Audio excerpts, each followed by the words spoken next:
जय जय जगन्नाथ। नमस्कार। अपराह्न खबर जेना विजन आपण को जनाऊँगी अनेक अनेक हार्दिक शुभेच्छा। आसतु कौन रही ओडिशार मौसुमीर प्रभाव एवं अंडमान छुँची खूब शीघ्र मौसुमी वर्षा। यह परिप्रेक्षी में ओडिशार हालचाल विषय पूरा वीडियो पर टिके नजर पकईनवा। हाँ दर्शक बंधु, एथर आगुआ आसिबो दक्षिण पश्चिम मौसुमी वायु। जहाँ अपडेट खबर सामना को आसुची मौसुमी वायु आगुआ आसियो एनी सूचना देचंती भारतीय पाणीपाग विभाग। यही अनुसार मे 27 तारिख में केरल पहुँचब बोली भारतीय पाणीपाग विभाग बा आईएमडी कही। साधारणतः मौसुमी वायु जून 1 तारिख में आसबार हेले एथर 4 दिन पूर्वर पहुँचब बोली स्पष्ट करिछि आईएमडी। हाँ दर्शक बंधु, आम कही रखुचु आपण मानकु 2024 मसीह मौसुमी वायु मे 30 तारिख में केरल प्रवेश करथिला एवं 2020 परठारु देश में सर्वाधिक ग्रीष्म वर्षा रेकर्ड होइथिला। 2023 मसीह होइथिबा मरुड़ी परिस्थिति को भारतीय पाणीपाग आम अपडेट खबर सामना को नहीं बारंबार जो क्रमागत द्वितीय वर्ष पर आईएमडी 2025 मसीह सारा देश में हाराहारी अधिक मौसुमी वर्षा हेबो बोली पूर्वान करिछि विभाग। किंतु 4 मासर मौसुमी ऋतु 50 वर्षर रेकर्ड मध्य हाराहारी 96% बर्तमान 104% मध्य स्वाभाविक वर्षा होता है। किंतु वर्तमान जारी रही ग्रीष्म प्रभाव। ए ग्रीष्म प्रभाव रे सबुठी देखा मिली ताती ही ताती एवं आपण मानकु कही रखुचु जो भली मौसुमीर प्रभाव रे ओडिशा रे लागी रहिबो वर्षा एवं घड़घड़ी सहित वर्षा मध्य लागी रहिबो।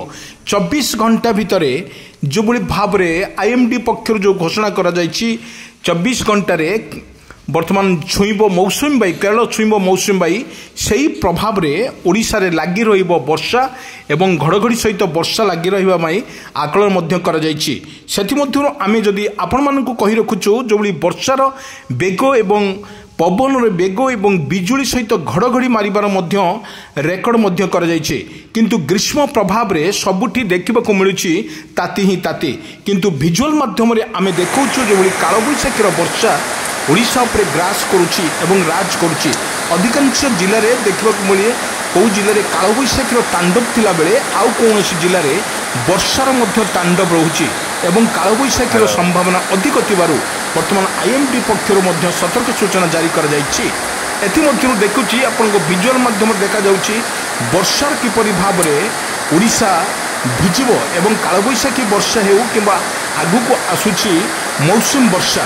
এই मौसुमी वर्षा रे ओडिशार यार प्रभाव तो निश्चित पड़िबो एवं मोटामोटी कहबाकू गले जो भली भाव रे ओडिशार प्रभाव रहुछि ता किपरि भाव रे ओडिशा मुकाबिला करिवो सेतिबई सरकारक तरफ जोरदार मध्य प्रयास जारी रहिछि।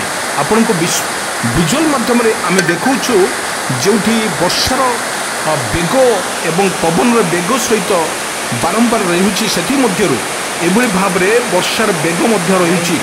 एठी आम देखुछु जो भली सरकार तरफ बर्तमान जो घोषणा करा जायछि आईएमडी पक्षर जो भली घोषणा करा जायछि 24 घंटा और 48 घंटा मध्य केरल छुई पारे मौसुमी वर्षा। এই मौसुमी वर्षा रे ओडिशा रे किपर रहिबो यार हालचाल एवं किपर रहिबो यार जो भली वर्षा रहउछि ताहा मध्य सतर्क सूचना जारी करा जायछि आईएमडी पक्षर। आईएमडी पक्षर आहुरी मध्य सतर्क सूचना करा जायछि आपण जो भली भाव रे कालबैशाखीर वर्षा ओडिशा पर लागी रहुछि ताहा मध्य सीधा सड़क ओडिशा पर या प्रभाव पड़ पारिबो।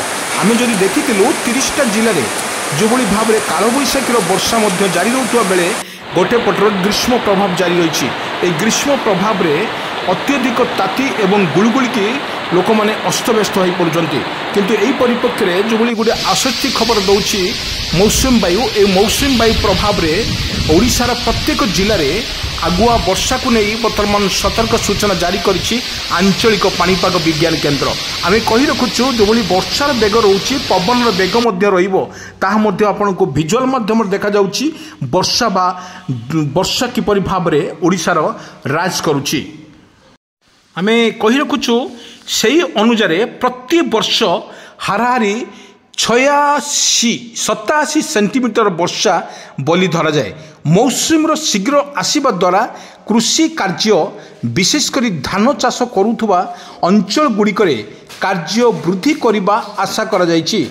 विश्वर सर्वबृहत चाउल रप्तानिकारी भाव में भारत खूब शीघ्र पुणा एवं सफल फसल चक्र बाई समय अनुसार वर्षा उपरे अधिक निर्भर करुछि। किंतु यदि देखिबा केरल मौसुमीर अग्रगति एवं यह पाणीपाग स्वरूप देश में विस्तार प्रमुख मानदंड मौसुमी उत्तर दिग को अनुसार यह तीव्र प्रकाश पाई। एक तीव्र ग्रीष्म उपकूल को अत्यधिक जो आशाबाजी रही आश्वस्त प्रदान करिवो। खरीफ फसल पाई पथ परिष्कार करने आंचलिक पाणीपाग तरफ सतर्क सूचना जारी कर जायछि। बर्तमान जहाँ आईएमडी बड़ सूचना देछि 24 घंटे अंडमान छुईब मौसुमी वायु। किंतु अन्य पक्ष देखा सोमवार एक बड़ सूचना दी जायछि दक्षिण पश्चिम मौसुमी वायु 24 घंटा मध्य अंडमान छुईब बोली आईएमडी पक्षरु सूचना दी जायछि। वर्तमान मौसुमी वायु अग्रसर पाणीपागर संपूर्ण मन अनुकूल रही। किंतु आम देखुचु भारत में पाणीपाग विभाग बा आईएमडी उल्लेख करिछि जे 3 किलोमीटर उच्चता पर्यंत किंबा पश्चिम वायु 200 पर्यंत तीव्र होइछे जहाको मौसम आगमन पाई अनुकूल रही।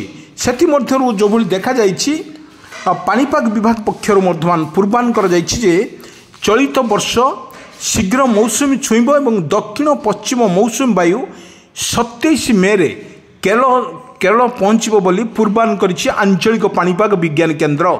साधारण मौसुम जून रे केरल छुई थाए किंतु चलित थर मौसुमी शीघ्र केरल पहुंचब बोली अनुमान करिछि पाणीपाग विभाग।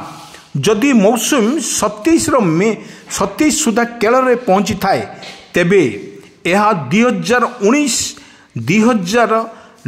परदिन ठारू प्रथम थर हेबो एवं 2019 रे बा 2009 रे मौसम जो भली देखा जाइछि 23 मे रे केरल छुई पारबार संभावना अधिक रही। साधारणतः दक्षिण पश्चिम मौसम जून 1 रे केरल रे पहुंचब परे सारा राज्य रे वर्षा होई पारे। सेप्टेम्बर मौसुमीर भारत में उत्तर पश्चिम अंचल को माने हटि जाई थाए किंतु अक्टोबर संपूर्ण भाव में भारतर उत्तर पश्चिम अंचल को मौसुमी फेरी जाए बोली आकलन मध्य कर जाइछि। किंतु अन्य पक्ष जदि देखिबा वर्तमान जदि देखिबा जदि मौसुमीर आगमन फल कृषक भाई माने टिके खुशी थिला भली लगुच कारण ये वर्षार जो भली भाव में ओडिशा उपरे रहिबो सेथिपई कृषक भाई माने वर्तमान शीघ्र चाष करिवे बोली एक मनस्थ करिसंती। मौसुमी वर्षार जो भली आगुआ रही अंडमान निकोबर रे 24 घंटा भीतर जो भली अंडमान निकोबर रे पहुंचबो मौसुमी एवं 27 तारिख रे केरल छुईब ताकू जो आकलन करिछि पाणीपाग विभाग सेथि मध्यरु ओडिशार मध्य गोटे खुशीर लहरी देखा मिलूँ। चाषी भाई मानक पई एक गुड न्यूज रही जो केरल छुईब से मौसुमी वायु शीघ्र आसो जना पड़ुछि।